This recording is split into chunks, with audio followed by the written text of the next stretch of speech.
Mekos natin na ating gulay. Ayan mga idol. Araw ng linggo pa lang ngayon, January 5. Nagluto po ako ng gulay. Nagulay muna ako mga idol. Kuha po yan. Talbos kamuting kahoy. Yan po ang ulam ko. Hanggang bukas na po yan. Ulam. Mag-isa lang naman po ako. Medyo marami-rami. Sinahugan ko po ng ito. Dili saka atay balon-balunan. Yung trabaho kahapon mga idol, wala po tayong sahod kahapon mga idol. Ayan mga idol, nahalo-halo ko siya. Ang hinihintay natin na maluto mga idol. Halo-haloin natin. Haluin natin maigi.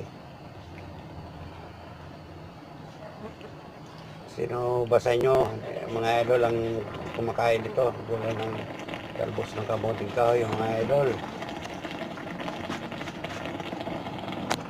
Kaya ako'y takab na mga idol. At ako'y nagugutom na. Minamadali na maluto. Tahimik po dito sa lugar na ito. Nahalo-halo ko para yung sa ilalim mapaibabaw. Nakakainip nga mga idol maghintay pag gutom ka na. Ayan, halo-haloin natin. Mamaya maglaban na naman. Punong-puno po yung lutoan ko. Sarap ito mga idol. Sa kabilang subdivision na po yan. Sarap itong gulay na ito mga idol. Masustansya mga idol. Masarap nga ang laman mga idol, yung dahon pa kaya. Ayan, prito ko ang gulay mga idol. Ayan, tusukin natin para lumambot. Lumambot na gusto yung gulay. Ayan mga idol. Ito nyo naman, punong-puno ang lutuan ko. Napakasarap, napakainam ito mga idol. Ito lang po ako palagi sa aking headquarter, mag-isa. Ang libangan ko, buong isang idol. Walang trabaho, walang.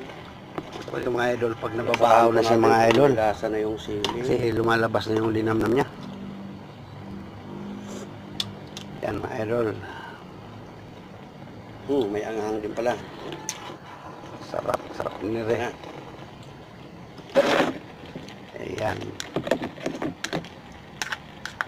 Ito natin